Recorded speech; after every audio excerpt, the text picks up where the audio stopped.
October 11, 2017 by Chris Gebhardt Roscosmos. The Federal Space Agency of the Russian Federation was preparing to launch the Progress ms-07 craft on a resupply mission to the International Space Station. Prior to a launch abort, the scrub removes the option for Progress to debut a new super-fast rendezvous with the ISS, docking to the station just 3.5 hours after liftoff.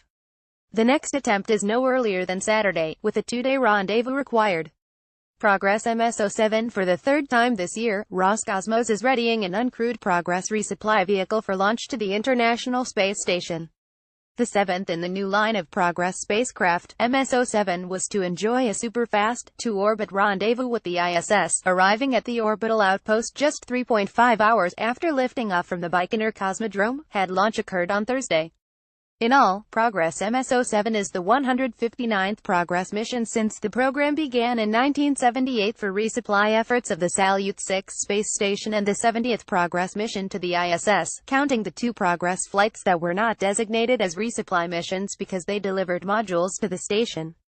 One of those 2 Progress non-resupply flights occurred in 2001, when a modified Progress delivered the PIR's docking compartment to ISS.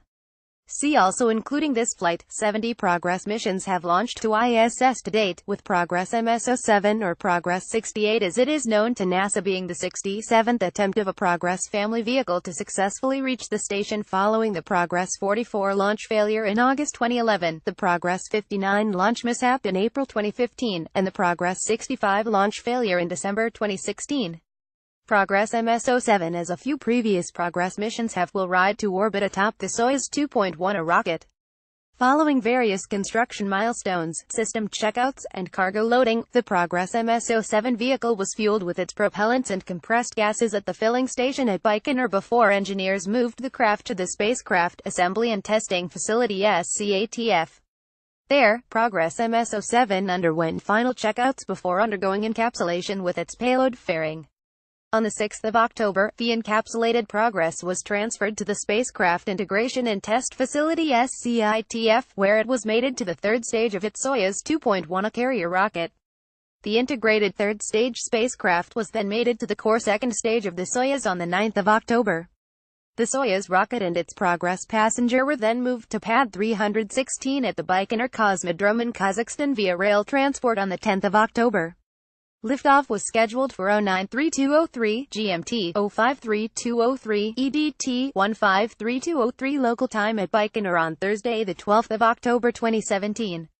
Under the initial plan, after an 8-minute 45-second descent, the Soyuz 2.1 rocket was to deliver Progress ms-07 into its initial orbit to begin a super fast-tracked, to-orbit 3.5 hours rendezvous with the ISS. This new approach, trajectory, and sequence was to be tested on Progress ms-07 ahead of the timeline's anticipated use on the Soyuz crew rotation flight set for December. Improvements to the Soyuz rocket and Soyuz crew vehicles have enabled the somewhat steady use of fast rendezvous with the ISS over the past several years, thereby significantly alleviating crew stress for those riding aboard Soyuz, which is small and cramped. However, due to an unknown reason, the launch was scrubbed seconds prior to launch, meaning the next opportunity will be Saturday, and that will see a return to the old 2-day rendezvous. The previous to-orbit rendezvous timeline Progress missions are routinely used to test new procedures ahead of their use on crewed missions of Soyuz.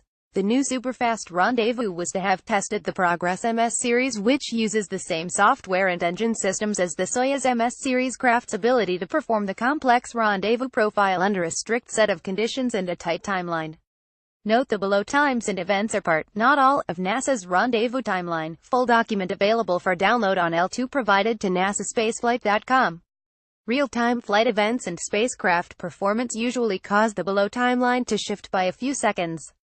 After orbit insertion is accomplished, the Progress orbital parameters will be immediately discerned via spacecraft communication with Vostochny Cosmodrome's tracking stations in eastern Russia. If all of those parameters meet the specifications needed for to-orbit rendezvous, ms-07 will embark on its super-fast trajectory to the ISS. Options exist to default after launch to a standard 34-orbit, 2-day rendezvous profile should something occur in the opening minutes of the mission that would preclude fast-track docking. Under the two-orbit, 3.5 hours rendezvous plan, Progress ms-07 will perform the DV-1 burn approximately 41 minutes into the mission, changing its velocity by 24.52 milliseconds and beginning the process of aligning itself with pinpoint accuracy into the ISS's approach corridor. The automated rendezvous sequence will start approximately 62 minutes after liftoff. Progress will then execute the Impulse 1 burn 81 minutes after liftoff, further changing its velocity by 46.559 ms. On board the station, the crew will begin final preparations for Progress ms-07's arrival 93 minutes after the craft's launch, when motion control of the station will be transferred from the USO's United States operating segment to the Russian segment. This will be followed by a short 1.992 milliseconds delta impulse to burn by Progress and the activation of the CURSP communication system on the ISS's Beta service module. 1 minute later, Progress corresponding CURSNA system will be activated at a mission elapsed time met of approximately 1 hour 53 minutes. Progress will then conduct the Impulse 3 burn delta of 35.917 milliseconds at MET 2 hours 6 minutes.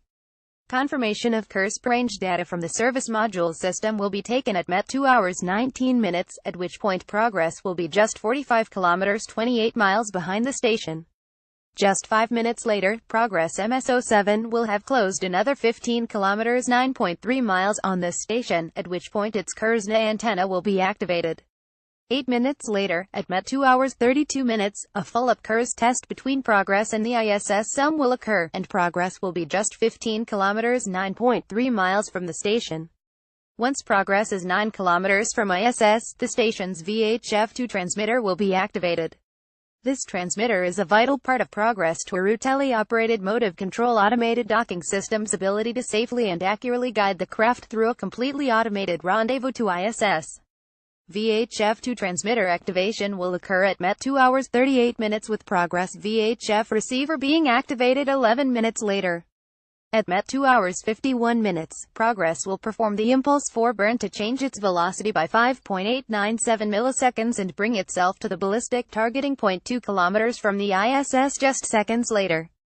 At this point, Progress ms-07 Touru command link tests, Progress TV camera activation, and final ISS system power downs and command inhibits will be put in place. The Impulse 5 and 6 burns will further change Progress velocity by 5.755 milliseconds and 1.705 milliseconds, respectively. Progress fly-around of the ISS will commence at MET 3 hours 1 minute, at the conclusion of which Progress will be properly aligned with Nadir docking port 1 on the PIR's docking compartment, DC. At this time, Progress will initiate station keeping operations to hold relative position with the ISS as final alignment and system checks are completed. Once a go to proceed is given, Progress will begin its final approach at approximately MET 3 hours 14 minutes. Docking is anticipated at MET 3 hours 24 minutes. At the moment of docking, the ISS will enter free drift to help dampen out relative motion between the two vehicles. Once those dispersions are gone, Progress will drive its hooks into the DC-1 Nadir port to achieve hard dock. After this, the vestibule between the station and Progress ms-07 will be pressurized ahead of hatch opening. This plan has now been lost, but the Progress will eventually make the trip to the station. Once docked, the station crew will begin the process of offloading, transferring 1,940 pounds 880 kilograms of propellant, 51 pounds 23 kilograms of oxygen, 53 pounds 24 kilograms of air, 926 pounds 420 kilograms of water, and 2,976 pounds 1,350 kilograms of dry cargo, spare parts, and similar items from the ms-07 spacecraft. In all, ms-07 is bringing 5,946 pounds 2,697 kilograms, or 2.9 tons of equipment, supplies, and life support elements to station. While all the cargo aboard ms-07 is valuable and necessary in the long-term view, the station is incredibly well stocked with all consumables at present. In fact, the ISS is so well stocked that NASA Public Affairs told NASASpaceflight.com's Chris Gebhardt that, even without Progress ms-07, consumables on station can last through next spring. After Progress ms-07, only 2 more resupply missions to station remain for 2017. Orbital ATK is targeting net no earlier than the 10th of November for the launch of the Cygnus OA-80 mission on the company's Antares rocket from the Mid-Atlantic Regional Spaceport in Virginia. SpaceX will quickly follow with the CRS-13 mission of Dragon on net, the 28th of November 2017. Images Roscosmos and NASA.